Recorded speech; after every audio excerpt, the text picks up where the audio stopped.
Hello, and welcome to Chalk Outline, a true crime podcast by me, Cody, and my co-host, Katie. Thanks for listening to our first episode full of nervousness, pronunciation errors, and the realization that neither of us were as prepared as we thought we were. Either way, let's get into it and talk about the Zodiac Killer. Okay, so the first murder attributed to the Zodiac Killer was David Arthur Faraday, age 17, and Betty Lou Jensen, 16. They were both shot and killed on December 20th, 1968 on Lake Herman Road within the city limits of Benicia. Is that how you pronounce that? Benicia? I don't know. Something like that. All right, so these two were on a first date, and they planned to attend a Christmas concert at Hogan High School, but instead they stopped to visit a friend. They went to a local restaurant and drove out to Lake Herman Road. And around 10:15, Faraday parked his mother's vehicle in a gravel turnaround known as Lover's Lane. Less than an hour later, Stella Borges, who lived nearby, found their bodies. The Solano County Sheriff's Department launched an investigation that ended in no leads. Robert Graysmith postulated that the Zodiac Killer parked his car next to the couple in a turnaround prior to 11 p.m. After exiting the vehicle and walked towards the car, possibly ordering them to get out. Faraday was shot in the head while Jensen was shot in the back 5 times as she fled. Her body was found 28 feet from the parked car. Did I miss anything? No, I don't think so. I also just pulled it up to make sure I wouldn't miss anything. I think that's safe. Yeah. Okay, do you want to take the next one? Yeah. Okay, so the next one was Darlene, Farron, and Michael Mcgowan. Is that what we just decided? I think so. That's fine. And that happened on 4th of July in 1969. They drove to Blue Rock Springs in Vallejo, which was, it says, only 4 miles away from the first murder site. They, I guess, were on a date, you could say. But now I'm not I'm reading ahead. So, a car parked up beside them. It then ended up driving away, but then came back. The driver of the car approached them on Farron's side. He shined a flashlight into the car and was holding a 9mm Luger. So let's see. He flashed the light into their eyes before shooting them. He fired 5 times, shooting both of them. It looks like several bullets passed through Mcgowan and went into Farron. The killer walked away, but then heard Mcgowan. Wait, I already messed up. Mcgowan, yes. I mean, I'm fine with Mcgowan, but I don't think that's right. It sounds more fun. I just think of Mr. Mcgowan, and it just makes it. That's what I'm probably thinking feels of. Different. Anyways, okay. Mcgowan was moaning, so he knew he wasn't dead. Came back, shot him 2 more times, and then left. So then, now technically the next day, but it looks like it was at 12:40 a.m. Someone called the Vallejo Police Department to report the murders, which most likely was the Zodiac, the killer. Most likely. We don't know. I mean, he seemed a little cocky for someone that screwed up killing people twice in a row.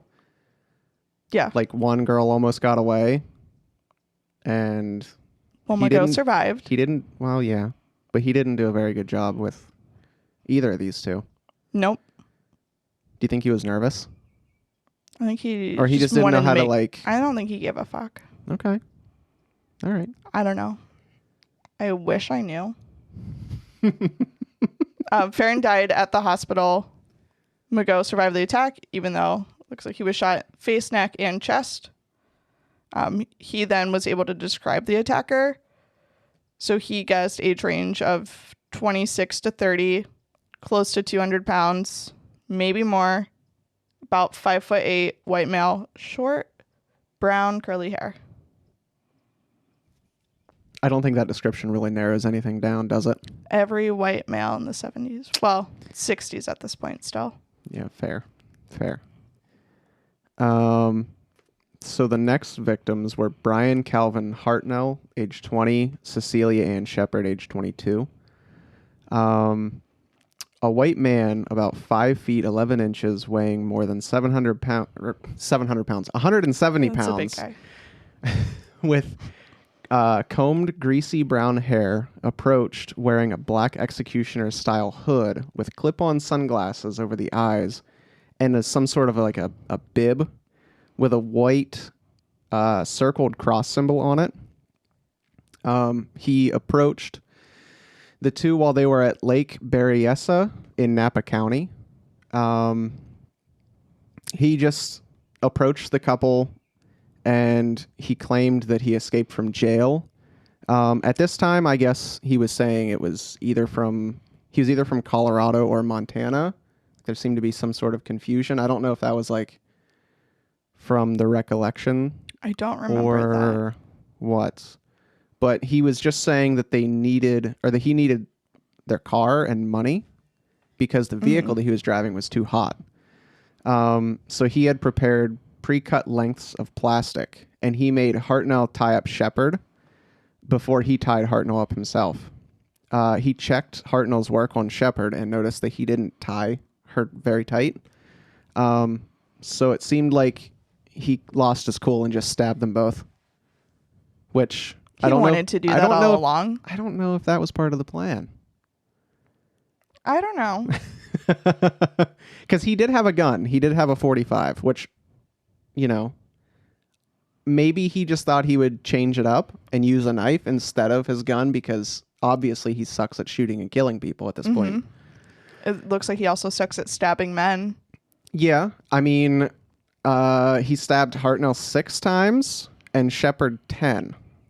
After this, he hiked about 500 yards back to Hartnell's car, and he drew on his vehicle. So he drew his famed icon, the crossed circle, on the car door with a black marker.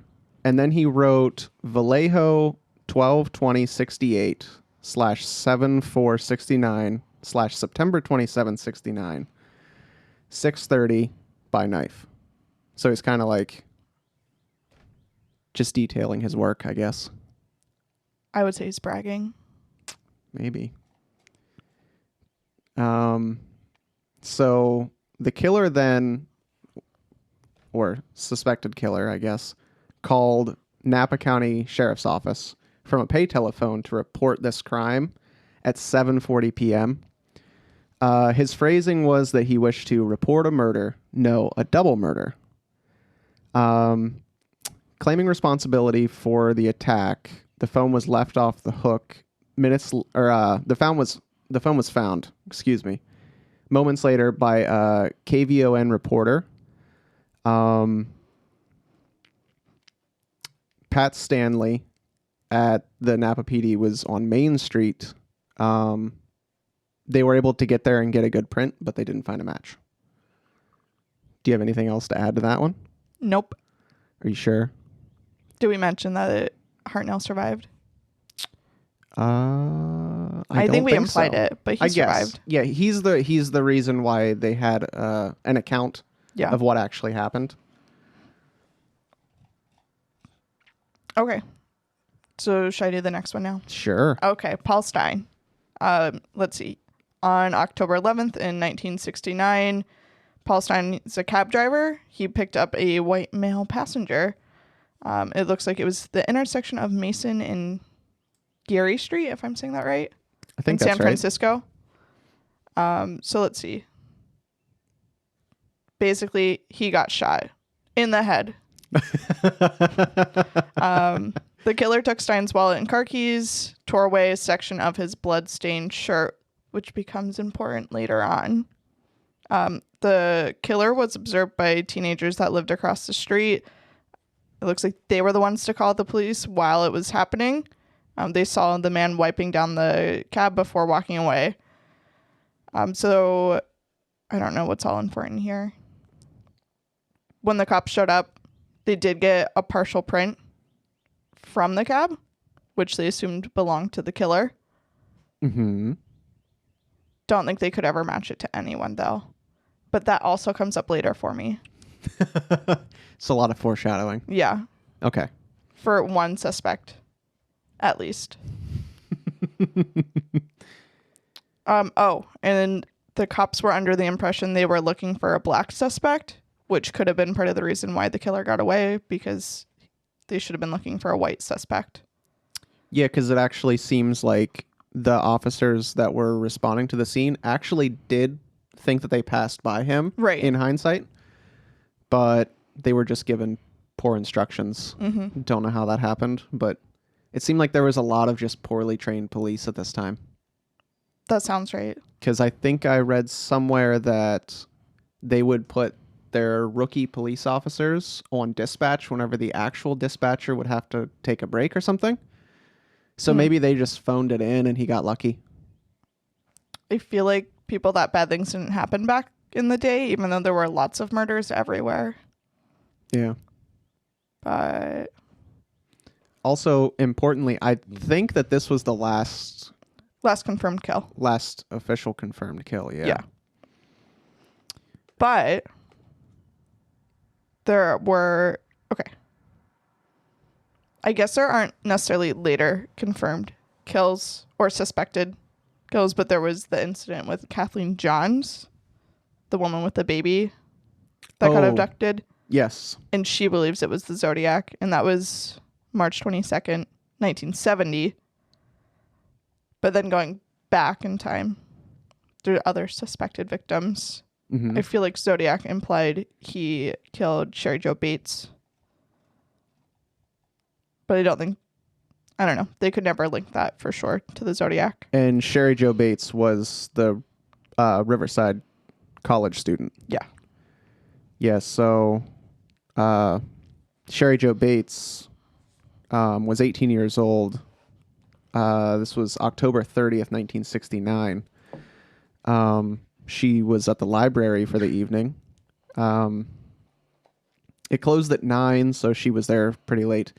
Neighbors in the area around 10:30 heard a scream, and she was found the next morning close to the library, beaten to death. There was also a man's Timex watch found nearby with the time stopped at 12:24, and for some reason all of the plugs off of her vehicle's distributor cap had been pulled off. So it seemed like she was pretty well screwed. Mm-hmm. But then there was a set of letters titled The Confession that was sent to the Riverside Press Enterprise and Riverside Police, basically confessing to the murder of Bates, providing details that weren't announced in the news or anything like that, claiming that Bates is not the first and she will not be the last. So I guess maybe it's just the style of this. People just assumed it was a Zodiac. I think so. The possible earlier attack than that, I don't have much information on it, but it happened June 4th, 1963. I'm not going to pronounce his name right. Robert Dominos? I don't know. And Linda Edwards. It was just similar attack style that they thought could possibly be related to the Zodiac Killer. Okay. I think the only other one that there's a good enough amount of information for is Kathleen Johns, who was just driving on, looks like Highway 132 near Modesto. Mm-hmm. So car behind her started honking its horn and flashing its light at her, so she pulled over and stopped. Rookie mistake, keep driving. So the man approached her car, said he saw that her wheel was wobbling and said he could fix it for her. So, young woman in the 70s says, sure. Yeah, why not? I mean, would I do the same? Maybe. I would like to think I wouldn't. I would hope that you wouldn't do that now. But I did stop to help some man jumpstart his car not too long ago that I didn't know, but it was in my apartment complex. Okay, you're probably a little safer there. Just don't do it out on like a country road where there's no one around. Mm-hmm. Well, anyways. So he said she was good. He drives off. She starts driving and the wheel basically comes off the car. The man sees that happened, so he goes and gets her, says so he can drive her to the nearest place to get help. So she and her infant child get in the car when he wasn't aware she had a baby. Let's see. He keeps driving and passing service stations that they could have stopped at. Let's see. I should have been more prepared for this section. I can take over if you'd like. Sure. So I know the end results, but you said that he was driving around for about 90 minutes without stopping. I feel like okay, I see that. In 90 minutes, you'd probably get a little concerned that, I'd be concerned right away. It's like you just passed a gas station. Right. After being in the car for like 2 minutes. I mean, you would think that she would have some red flags raised in her mind. I think he maybe said he wanted to go to like a specific place at first. Maybe. I don't remember. I don't know that. That's not in what I'm looking at right now. Okay, fine. It could be a made up detail. Okay. But, I mean, at the end of the day, he ends up stopping at an intersection for one reason or another, and she just jumps. Yeah. Just tucks with and rolls. The baby. With a baby. And a 10-month-old. Like, that's a hero move. I guess. Or a traumatizing move for the baby. Okay, I'm seeing here that I'm remembering in the movie, but it looks like this is different, that she hitchhiked a ride to the police station. Mm-hmm. Which probably makes more sense than what happened in the movie, which was probably just for entertainment purposes. No. Yeah. They would never do that. I like to believe all of that's real always, but it's not. Just like my book. Well, I believe they had showed a sketch of, it looks like it says Paul Stein's killer, the possible Zodiac, and she confirmed that that was the same person who had picked her up. So that's why she believes the Zodiac Killer. Yeah, they either like showed her a picture or it was just like one of those pictures they had that was posted there. up. Yeah. So, but yeah, I guess he was like pretty pissed that she jumped out because the police went back to find her car and it was just torched. Right. So that's not good. Well, what can you do about it though? She got to live. I guess. But without a car. I'm sure she got a new car later on. Probably. Okay. Do you want to talk about some of the letters that he sent now? Sure. Which is probably like one of the most, eye-catching things about the way he did things was the letters that he sent. So the first set of letters that he sent out was a set of 3 on August 1st, 1969, to the Vallejo Times-Herald, the San Francisco Chronicle, and the San Francisco Examiner. They were all pretty much identical, and this is where he took credit for the shootings at Lake Herman Road and Blue Rock Springs.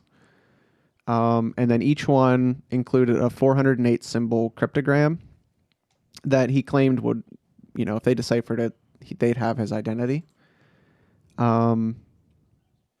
He demanded that each of the publications print these letters, or he would, quote unquote, cruise around all weekend killing lone people in the night, then move on to kill again until I end up with 12 people over the weekend.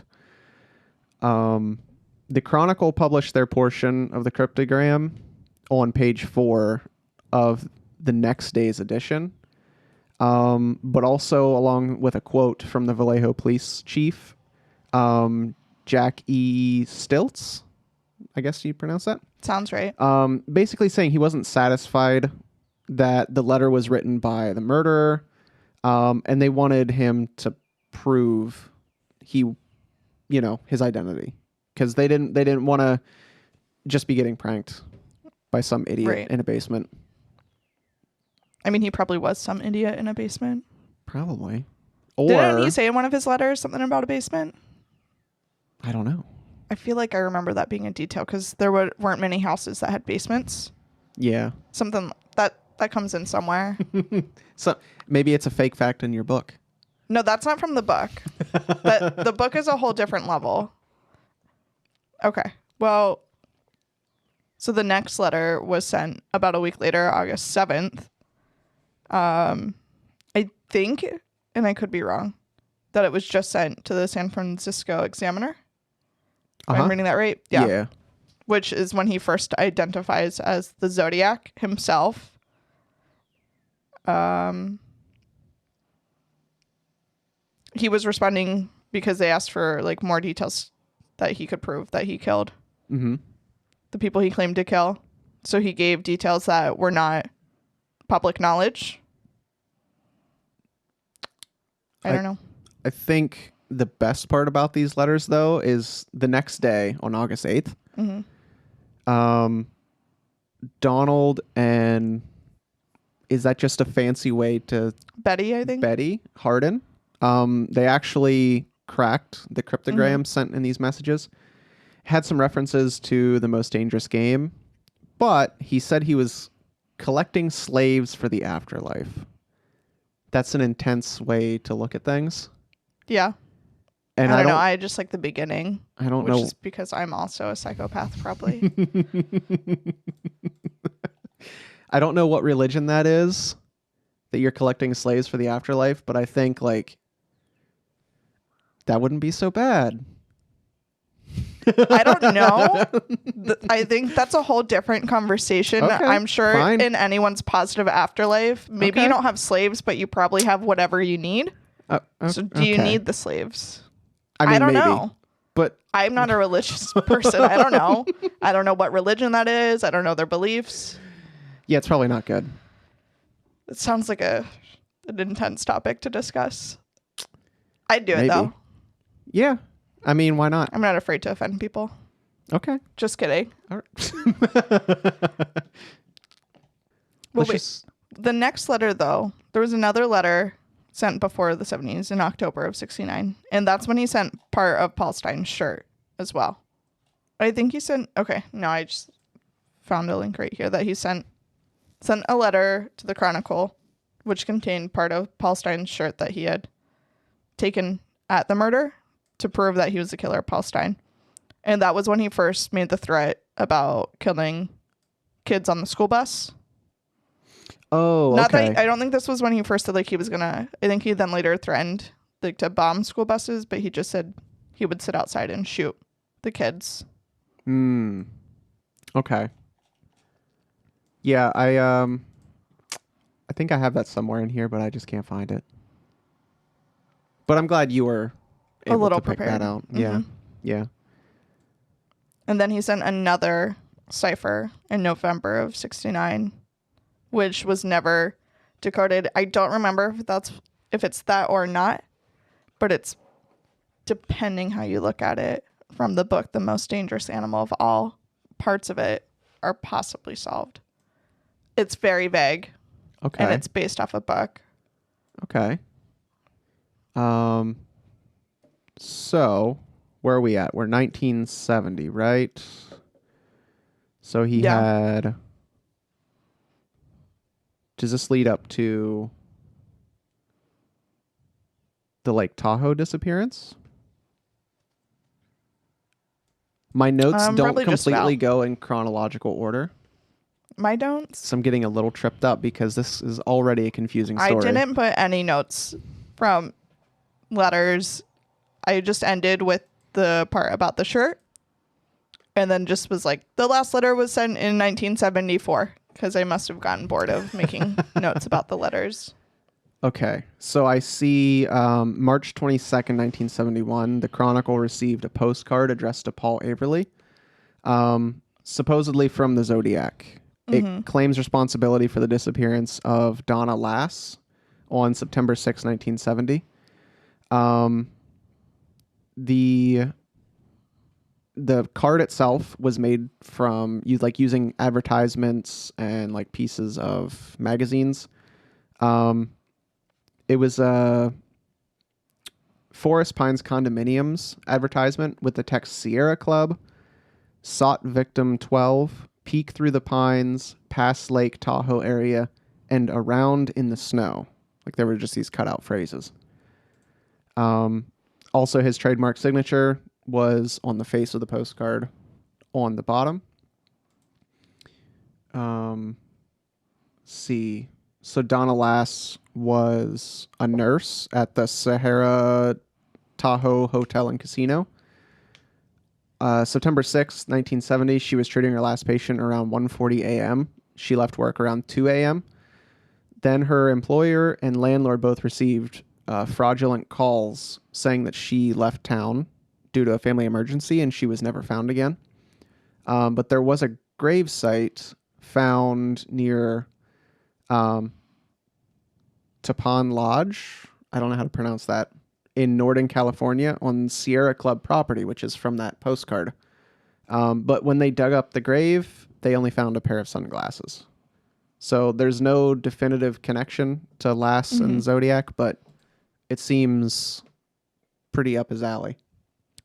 Plus, I don't think we mentioned in the letters, he was always keeping score, too. Oh, right. And he was always ahead in the amount of victims he claimed he had compared to what the police were aware of. Yeah, like the number would just jump up drastically. Right. So maybe he was just trying to egg them on, or like maybe he was just doing really bland Maybe he killings? was also killing animals and counting that. Who knows? I don't know. Or he killed a lot of people and they just never figured some of them out. And then he chose not to brag about some of them, which also doesn't seem likely. I don't know. I guess. That's probably room for debate, too. Why would you not brag about some kills, but you do brag Well, that's about what I'm saying. other It ones doesn't make sense. where he just fails to shoot people properly the first time? I don't know. But his last letter, well, it says that he was then quiet with letters for 3 years. Mm-hmm. So then you wonder what was happening for 3 years. Yeah. Maybe that ties into some of the suspects. Maybe. Were they at war? Were they in prison? Were they just in a different country? Some people would say so. Mm-hmm. Who knows? But the last like confirmed letter they know of from the Zodiac was January 29th, 1974. And it was about the movie The Exorcist because he thought it was a great comedy. I see that. Yeah. And that he ended it with his score claiming 37 victims and then just kind of mocking the San Francisco Police Department for still not getting him. Yeah, 37 seems like a lot. Mm-hmm. But I don't know. How many people do serial killers normally kill? I guess. Because, I mean, he claimed to have killed 37, but there's only 7 confirmed, with 2 of them surviving. Right. So... And is he... I mean, I feel like he's probably not including stuff like trying to kidnap Kathleen Johns and her escaping. That doesn't seem like you could include that Probably. if you're a serial killer. I mean, unless you can just count, like, the mental damage as being a win. Then that would be 2, because she had a baby. Well, maybe 3, because she's probably going to be messed up and she's going to screw up her kid's life after it's born. Oh, for sure. So, I don't know. Maybe they'd go to therapy together. That's a fun time. All right. Should we talk about suspects? We should. I don't know the order we should go in because mine is not the main one I'm going to talk about, a popular suspect. Okay. But the most popular is Arthur Lee Allen. Right. I mean, I guess it makes sense to start with him since the general consensus is that he makes the most sense. Most likely. But... to me, he doesn't look like the sketch, though. No, but, everyone has, like, a good side and a bad side. Maybe they just... Well, also, if you're going to go out and kill people in your regular clothes, maybe you're like, I'm going to throw on these glasses that I don't ever wear in my regular life. Yeah. I mean, I don't know. Like, they don't have any hard evidence against him, but a lot of stuff looks fishy. I think, and I'm easily persuaded by anything, like this book about someone that's probably not the Zodiac Killer, but for Arthur Lee Allen, wearing a Zodiac watch, and being a creepy, perverted guy, that doesn't help any cause. Listen, just because he was arrested for diddling a 12-year-old boy Means he wants to kill a bunch of people. I mean, it makes it seem right, doesn't it? A little bit. Of course that guy kills people. Yeah. Sexually assaulting young children and killing other people that are adults. I don't know. Yeah. Also, when they looked through his stuff, they found a Royal typewriter with it was the same model that the Zodiac would have used because it used a certain type of type on it called Elite type. I guess it was just, I don't know if it was like something for that brand or that model specifically, but it matches what the letters used in early correspondence from the Zodiac. And just like you said, I mean, he used a Zodiac brand wristwatch, and he lived like minutes from where one of the attacks happened. And he was a creepy, perverted man. You mentioned that.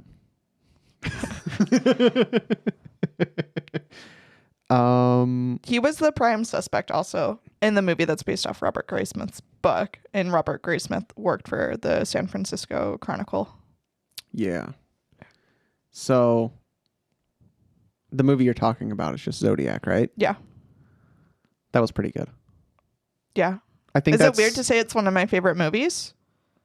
I don't think so. I have weird obsessions. I know who I am. I mean, you're the true crime person here. I'm kind of just new to this. Mm-hmm. And I enjoyed the movie.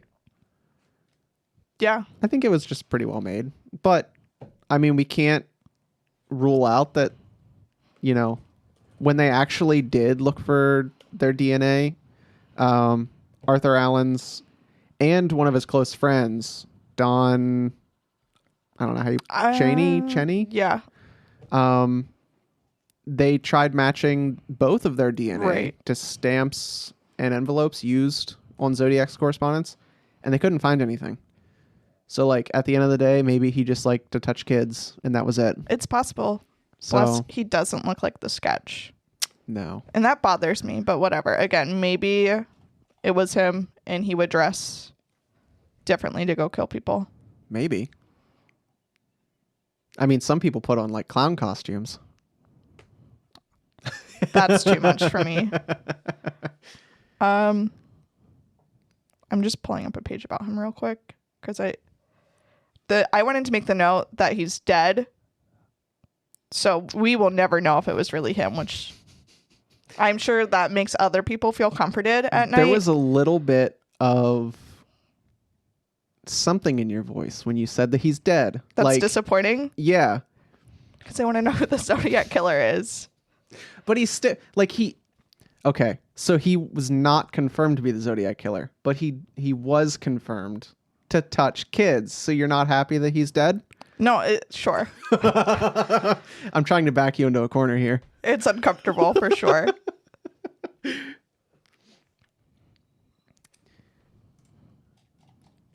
Okay, so one other thing too about Arthur Lee Allen is that he was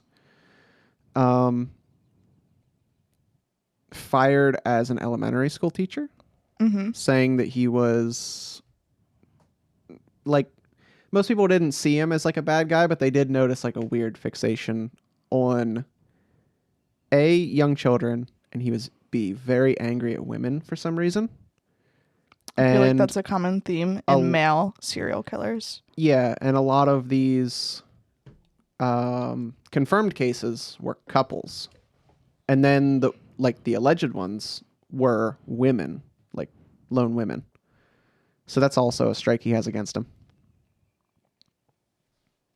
Another thing that's just, it means literally nothing other than he told his friend that he like the concept of killing people because it would be more challenging than animals, and claimed his favorite book was The Most Dangerous Game, which is about killing humans. Yeah. Well, do you want to talk about the guy in your book? Okay. So, yeah, we're going into my book. Again, it's probably nothing, and if anything, I might accidentally offend the author, Gary Stewart. Go for it. He wrote a book called The Most Dangerous Animal of All, which I just found out is a documentary now from FX, but it's on Hulu. Haven't watched it yet. But they try and debunk everything he says. Mm-hmm. Not debunked, fact check, I should say. And then it doesn't sound like this guy's the suspect. But when you read this book, you believe he is. So the background is that Gary Stewart, the author, was adopted as an infant in Louisiana. And at some time in his 30s, like late 30s, the woman who believed to be his biological mother reached out to his family and wanted to get into contact. Her name is Judy. So it turns out that is indeed his biological mother. And she claims at first to not remember much about his father, but he couldn't let it go. So he eventually finds out that his biological father is a man named Earl Van Best Jr. He just goes by Van. And he is also crazy and fucked up for sure, and maybe a Zodiac Killer suspect. So Van meets Judy in 1961 when he's 27 years old and she's 13. And he's like, I love this child. They meet at like an ice cream parlor, I believe. He buys her an ice cream cone after like she gets off the school bus. Oh, that's totally fine. Yep. I think he asked her how old she was because she looked older than 13. Oh, yeah. Well, I have it. This, not that anyone else can see this, but this picture is her. No. Is that it's not the right one? That's the wrong picture. I was going to say that doesn't look like a young girl. No, but that's her at 13. And that doesn't look like a 13-year-old. She definitely does not look like she's 13. Got off the school bus. It was, I mean, who would pass down a ice cream cone, but still. So basically they start a relationship. Clearly her mom doesn't support it. Doesn't like it. So what do? In 1961, they rode off together. Oh, of course. Yeah. So she she was almost 14 at the time. So she turns 14. They run off to Reno to get married because that's what you do. They ask her, how old are you? So she just says, I'm 19. They're like, okay, great. Here you go. Marriage certificate. It's believable. Yep. It's the 60s. So yeah. I don't know. She ends up having to go to the hospital. I forget why I didn't make a note of that other than she needs to go to the hospital. So Van has to call her mom. Okay. Because they need help. So they go back to their hometown. Well, I don't think it's necessarily his hometown, to Judy's hometown. And then her mom was prepared. She had the police ready to arrest Van for marrying an underage girl. She gets the marriage annulled, and then Van's arrested for raping a 14-year-old. But then he posts bail, and he leaves jail, because that's what happens. I guess. Yeah. I mean, again, it's the 60s. It's the 60s, out in the desert. It's whatever. I mean, it also has happened in today's world, but that's another conversation. So they send Judy to a youth guidance center because they're like, we got to get you back to normal. Oh, yeah, that'll do it. So Van helps her sneak out of there so they could run off together again. Okay, I feel like she deserved this at this point. She liked him. I was once a 14-year-old girl. If there was a dreamy 27-year-old man that stepped in you with a good time, I probably wouldn't have gone, but I'd be like, maybe. And then I would flake. But you're kind of scaring me here. Yep. So they run off together again. I believe they first go to Mexico because Van used to go to part of Mexico and he would buy documents. I don't know, documents that he could resell for lots of money. And that's how he made whatever money he needed. Okay. So she gets pregnant. She's still 14. They both somehow get hepatitis. And so they're at the hospital again. And that's how she finds out she's pregnant. So they go back to her mom's. And guess what? Van gets arrested again for kidnapping. I'm sure there was probably another rape charge in there because now she's pregnant. I don't know. But don't worry. He posts bail. Oh, okay. Yeah. But also, okay, so while he's in jail this time, he meets the one writer of the San Francisco Chronicle, Paul Avery. Oh. And he wrote articles about him. One was like called something like he found love in an ice cream parlor. Oh, jeez. So maybe he has a reason to not like Paul Avery then, moving forward. Maybe. So if he's a Zodiac, it would make sense to target, because I think he, in one of the letters, targeted Paul Avery specifically. Yes.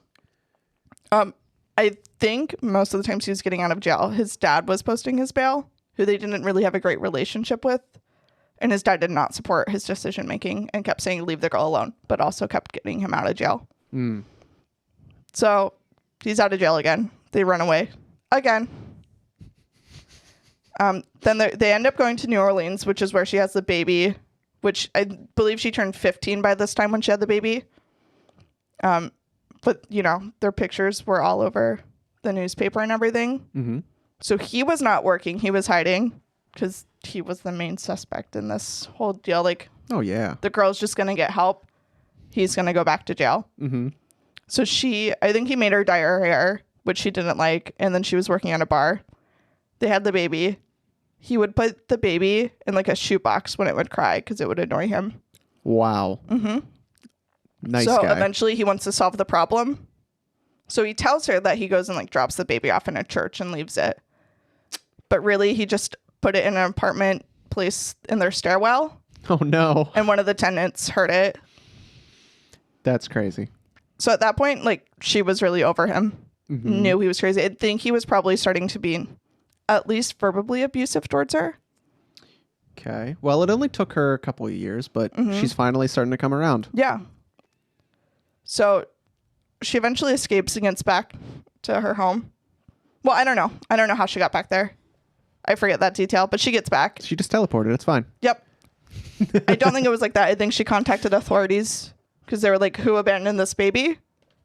That's fair. Yeah. But and then I think she eventually was like, I think that my husband did it. I want my baby, but he doesn't want it. Press charges. Yeah. He kidnapped me. I'm 15. I don't know. So she gets back to California. She gets sent to a youth correctional facility now. I forget how long she was there. Van gets arrested again. Oh, so his father that keeps posting bail wants to find the baby to adopt the baby. The baby already got adopted, though, and placed in a nice family. Okay. So there's a happy thing. One happy thing, right? I need water. Okay. So all of that information that the author wrote about, I think he mainly got most of it from his biological mom, who at first claimed she couldn't remember the details from back then because it was so long ago and traumatizing. Oh, that was her initial story. As he later learns more information, she opens up more. But his father, Van, had this one friend that he eventually got into contact with, and it was probably like Van's only friend. And the friend was not supportive of this relationship and everything. But he gave him a lot of information about what his biological father was like and what was going on at that time period. So it's vague if all of that is true or not, besides the few little articles that was written about what was happening as well. But anyways, Van's probably a piece of shit. It sounds like it. Yeah. So. So. No, you go ahead. No, so all of this guy just having this terrible life, just ruining this girl. And then he thinks his dad is a Zodiac killer? Like after he goes on a search for him? Yeah, so, and okay. I think what he initially believed, so he was just learning these details of his biological father, but they didn't know, I guess, so he had called like a social security agency, something like that, to try and figure out if his father was still alive, and they told him they couldn't confirm that, but they implied that, like, I forget what it was said, but that he was still alive, so he wanted to find him. Okay.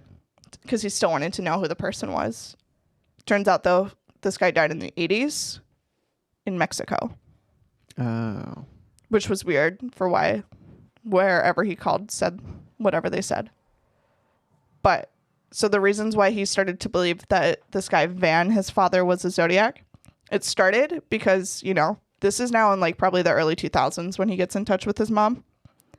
There's like a documentary on TV about the Zodiac, and he claims him and his son looked at it and were like, wow, that kind of looks like me. But it would make sense that it was my father, Van. Okay. I don't think it looks anything like Gary Stewart. Again, other than like all men look the same. I have a picture here somewhere. He's that guy, That's not the Zodiac. No, not at all. So I don't know how you look at it and be like, that's me. But it would make sense for it to be my father. Yeah. Don't get that, but whatever. That's not even close. Then he's like really looking into it because he's like, but maybe this guy Van is the Zodiac. But the most convincing thing to me is that they have Van's mugshot from the 60s, and it looks literally like the Zodiac sketch. Look it up. Really? It's the cover. Looks like I him. was wondering what that was because that does look like the sketches. Yeah. So that's the mugshot of Van, I think. Let's see. I guess it doesn't say when the mugshot's from. I saw there was like a picture in there that had like the mugshot like sketch overlaid over one of the pictures. Yeah. Wait, well, here's the original mugshot. So the mugshot is from 1962, which I believe my timeline was that's before he met. No, I guess that was right after he met Judy. So probably like the first time he got arrested for rape. And it looks like the Zodiac sketch. Yeah. When they're together. It's like everything is on. But every man that needed glasses back then probably had that same pair. Yeah. And it's probably a very common haircut. What, short hair? Yeah, with a little bit of gel to the side. Yeah. Not that the Flick it over to the mugshot side. implies that. It just implies short hair, but... Yeah. Okay, so, yeah, that was my counterpoint to that, is all men look the same. Okay. All right, noted. So then, when you look at the pictures of the female victims, this guy, Gary Stewart, thinks that there's a resemblance to his biological mother, Judy. Kind of, but again, women had similar hairstyles back then. Yeah. They also probably dressed in similar clothes. Mm-hmm. That 60s vibe. There was definitely like a yoga pants of the 60s, right? Yeah, and it was weird dresses. Weird dresses. Vintage. And like big poofy hair with short bangs. So I don't know if they all really look alike. I think the pictures he specifically puts in the book make you see it. But those are pictures he's choosing. Big hair. Big hair. Bangs. Definitely. So, okay. This was what was making me be like, oh shit, when I was reading it. So he gets the like original marriage certificates between Judy and Van, his biological parents. And his understanding is they were handwritten by Van. Okay. So at the time he's done working with the other author of this book, Susan... Girl, I don't know her last name. Sorry. That's fine. So they send it to a forensic document examiner, Michael Waxshul. Okay. I don't know if I said that right. But to compare it, he doesn't say like I'm 100% positive, but he says he's virtually certain it's a match of handwriting. Here are pictures for you. That was their certificate. But then they compare like every single letter possible, and these are from both, and like the Zodiac letters. Yeah, it looks pretty similar to me, but I'm not an expert of anything. Which is the complete opposite of Arthur Lee Allen, because they found like a bunch of writings from him. Yeah, and they couldn't match the handwriting, and it was nothing like that. And you would believe that the Zodiac really wrote the letters. Yeah, not that he was like, hey, Dad, write this letter for me, or someone else. Dad, write this letter for me. So there's that information. So then the partial print from the taxi cab Paul Stein drove. I guess from the print, which, yeah. So this is the print that they find in Paul Stein's vehicle. It implies that there's a scar on one of the fingers. So this guy, Gary, finds his father's prints from being arrested, and it shows the same finger has a similar scar. So when you compare the two together, it looks like the same fingerprint or partial fingerprint. Mm-hmm. But I don't think he could ever get it confirmed that it was the same. Huh. So there's that information. And again, I kept being like, oh shit, when I'm reading, I'm like, how do people not believe this is the guy? What aren't we seeing? So side note that I don't have like marked down what page or anything. Judy eventually remarries someone in the police department. Okay. And so then when Gary's going through all this information, at the time then second husband, you could say, has passed away. Mm-hmm. She's remarried again. Not really relevant. They think, or he, Gary, thinks that they're trying to protect her and her husband, second husband's reputation. Because they didn't want it to come out that maybe she was married to the Zodiac Killer. Oh, okay. That's what Gary thinks, at least. I don't know. Yikes. Maybe, though. Maybe he was never, Van was never the Zodiac. I don't know. So there's that. But like dusting that under the rug just to protect face is like... It seems like something that would happen. Yeah, definitely. And so then the other biggest thing, the ciphers, the Zodiac always claimed his identity was in them. So Gary thinks he found in the ciphers like the name Best or Van, stuff like that. He has someone else look at them. I think it's a reach, and I don't really remember exactly how they decoded it and translate all of it. So they have the one cipher, and each column has the letters in order to spell out Earl Van Best Jr. But I think it's a reach, if that makes sense. Okay. And I don't remember how they figured out how these letters translate or symbols, because not all of them are letters. Yeah. I don't know. All that cipher stuff just... Yeah. It's crazy. So they couldn't crack the cipher. But they started with, like, if we find these letters from other ones that we think are a match, mm-hmm. and we know we're looking for the name Earl Van Best Jr., it seemed like they force found it. Yeah. Or it's legit. I don't know. Okay. So just a side note. So in almost all the letters that people received claiming to be from the Zodiac, there was always like 1 or 2 spelling errors in them. Yes. Do you think that means anything? Because someone that's smart enough to not get caught for that long, just having like blatant spelling errors. So in the book too, they made this Van fellow, the biological father of the author, Gary, seem incredibly smart. Okay.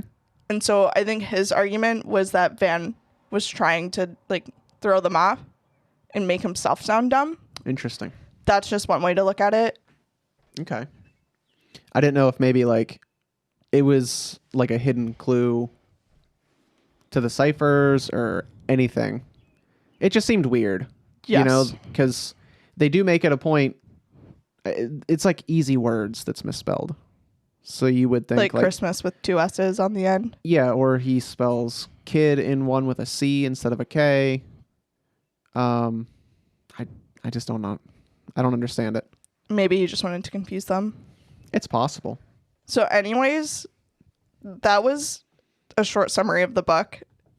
And I'm reading it at first being like, no, it's Arthur Lee Allen. It's not going to be this guy. And then you see the handwriting thing, you see the fingerprint thing, mm-hmm. the pictures. You're like, well, damn, this is the guy. Yeah. So then you go on the internet. And you're like, it's definitely not the guy. Yeah, Reddit ruins it for you. But I'm like, why? But okay, so they made the documentary with Gary Stewart. So like he worked with them. But part of the documentary's job was to fact check all of his claims, mm-hmm. which is fair. And then you're like, without having watched it, just reading about it, you're like, okay, it probably wasn't him. So supposedly Gary fabricated some of the police information. Oh, no big deal. Yeah. Which, okay, so part of the thing, Gary in his book claims the timeline would make sense. The information that Gary got from Van's friend that he was in contact with, Van, I guess, had then remarried after Judy to a woman from Austria. And they had like 3 more kids. He tried to reach out to them. They wanted nothing to do with him. They didn't care. And they knew their father was dead. And they knew he was like a bad guy. They didn't care. They didn't want anything to do with him. So there is speculation that at some of the times of the killings, Van would have been in Austria and not capable of doing the killings. Mm-hmm. And I guess that was part of what Gary may have fabricated from what I read, not from the book. Okay. Which then would clear this guy as a Zodiac suspect. Gotcha. Because he wouldn't have been in California. That's fair. When did all this, this piecing together take place? I mean, this book was written over years, starting... book came out in 2014. I think he started collecting all of his information in like 2002, if I remember correctly. I think that's when Judy reached out to him. Okay. And then the documentary, I think, just came out within like the past year or so. Gotcha. So however long it takes to make that could have been in the makings for a while. They were fact checking everything. Yeah, I would assume something like that would take a decent amount of time. Mm-hmm. Probably. I'm going to have to watch it though. Yeah, I mean, maybe I should have watched it first, but I just found out like yesterday. Yeah, I mean, I'm finding out right now and I kind of want to watch it. So. Yeah. Yeah. Even if it's not, you know, even if they like, by the end of it, you're convinced that it's not this guy, it still sounds like a fun ride. Yeah. Let me see if I have any other notes. Sure. On a side note, since we're talking about a book that probably isn't true, did you see about this book written by Steve Hodel? No. Hodel sounds better to me, but it doesn't sound familiar. So he wrote a book called The Black Dahlia Avenger to claim that his father was the Black Dahlia Killer. Okay, I've heard of the book now that you're talking about it. So I just didn't know that guy's name. I don't know what this guy did to his son, but for his son to say, hey, I think my dad is the Black Dahlia Killer, and then later on turns around because of a police sketch and is like, I think he might be the Zodiac Killer too. Yeah, I was going to say, is this where they claim like he's both? Yeah, like I don't know. I don't know why he hates his dad so much, but it's pretty serious to claim that your dad is like two of the most notorious killers ever. Like those are two huge crimes. So it's like, what did he do to his son? Something terrible, probably. Do you have any more notes? No, I just had like my final thoughts and opinions and feelings, which are just pissed offness. On the book? Just on the whole situation. On the whole situation. Okay. Well, why don't we go over a couple other suspects and then you can I was just going to say, because now I'm looking at other suspects too. Because I think besides that, there were other murderers or people that were linked to other killings that they thought they could have tied him to. Like, I don't have it right now. So I don't know.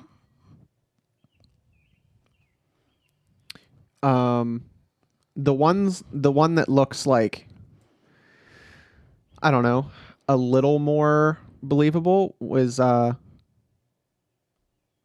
is his name okay, so I'm trying to figure out if I made a mistake in my notes or if his name was actually Edward Wayne Edwards.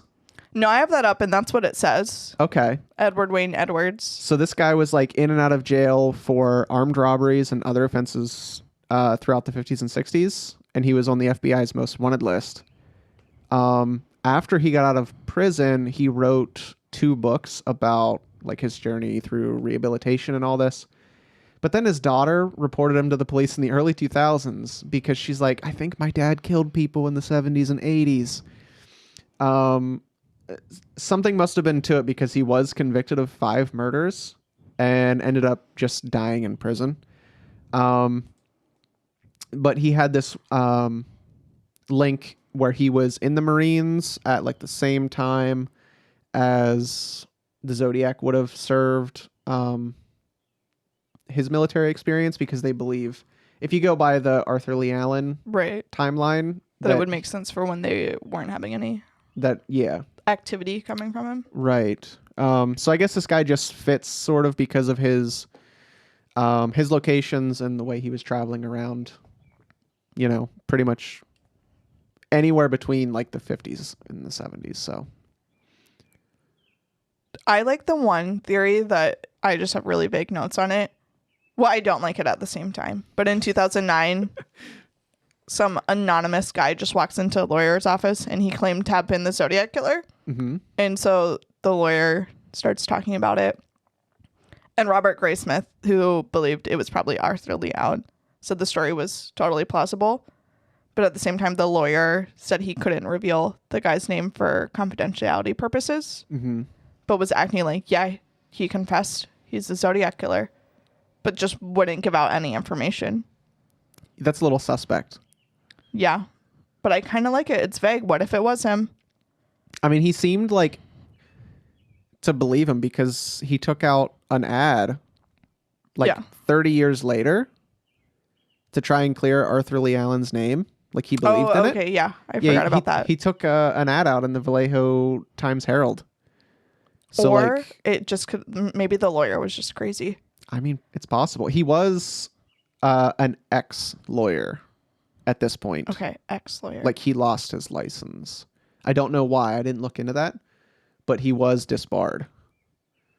So that's not good. No. And then there was that other guy. I'm not going to say his name right. And I don't remember for sure. In part of the Zodiac movie, I should have fact-checked this more or looked into it more. There's that one scene where they notice those like movie sign posters have a similar handwriting to the Zodiac letters. And Robert Graysmith goes to his house. And he's that creepy guy with the basement. Yeah, with the basement. So I think the movie, and I don't know, just from this information I have, Richard Gajkowski, just taking a stab at that. I would say that's probably right. He worked for, maybe it's not the same guy. I don't know. I don't remember. I should have looked it up. But he worked for like a newspaper. Yeah, the Good Times. It was a counterculture newspaper in San Francisco. Mm-hmm. Maybe this isn't the movie guy I'm talking about. I'm getting people confused probably. But he did voice recordings that they thought were similar to whenever the Zodiac would call and be like, I want to report a murder. No, double murder. Yeah, I guess Nancy Slover was a dispatcher for the Vallejo police. Mm-hmm. And she was like, that's him.